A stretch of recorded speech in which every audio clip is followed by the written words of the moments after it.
This video is going to be my PhD journey. My journey was very rough and very challenging, though it was also very rewarding. When I started my PhD, I knew what I was going into. I understood the volume of work I need to generate in order to achieve my PhD. I also understood I had an understanding of what I was going to research on, because I worked on similar topic in my master's dissertation. I have background in physical sciences. My first degree was in applied geophysics.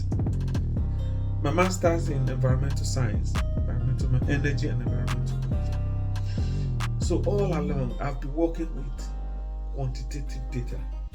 I haven't really worked with qualitative data before now. So the first challenge was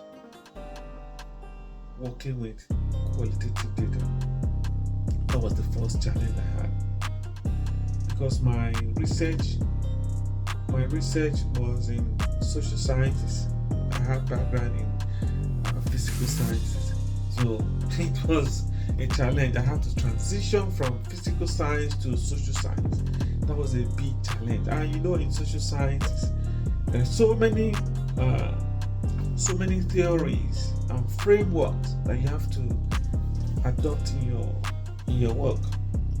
So my first challenge was to understand these theories and frameworks, how to conceptualize them, use them in my work.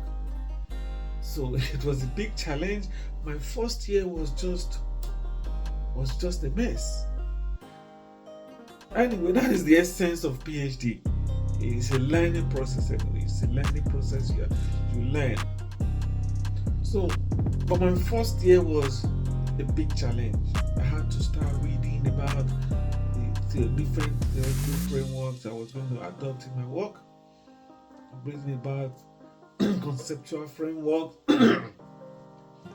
I had to read about policy analysis. In fact, I took a course in policy analysis in order to understand my topic very well. Because my topic was a multi-scale assessment of global gas flaring. So it has to do with policy analysis, it has to do with justification of gas flaring, also governance, policy coherence, and the energy justice side of it. These are areas I haven't worked on before, so I had to start reading them. The transition was challenging. Transition from physical science to social sciences, it was a challenge. When I read my first literature review, when I read through in my final year, I laughed because I was wondering if I actually wrote literature review. It was so funny, It was so funny. My first year was so messed up, and it was a big challenge. Then in my second year, I started, understanding my topic.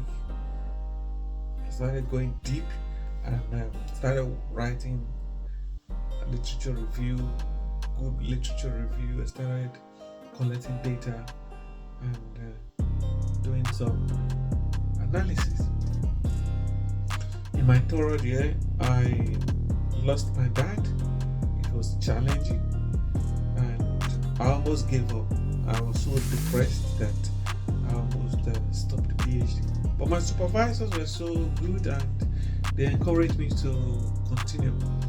And I did continue the research. But I lost interest when I lost my dad. I lost interest about PhD. So I continued. After a few months, after some months, my supervisor lost her mom and her grandmom within a space of 1 month. That was another big challenge. And you know, in PhD, you need constant validation in order to progress. If there's no validation, you are not going to progress and you will just be wasting your time. So you need that validation from the supervisors. So within those months that my supervisor lost her mom and her grandmom, I was just working on my own, and at the end of the day, I continued my research again. My third year was okay.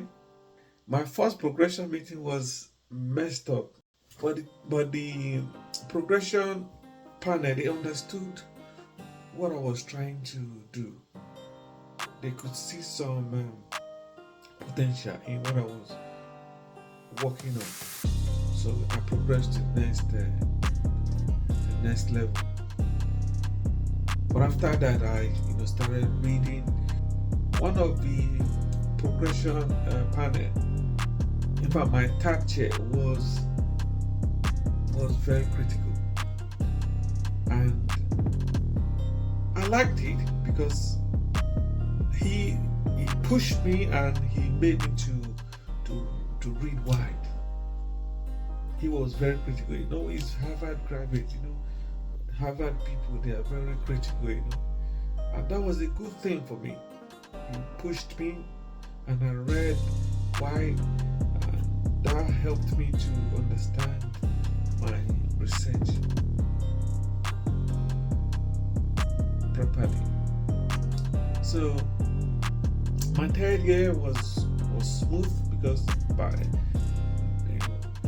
third year I understood what I was working on, and I've collected data.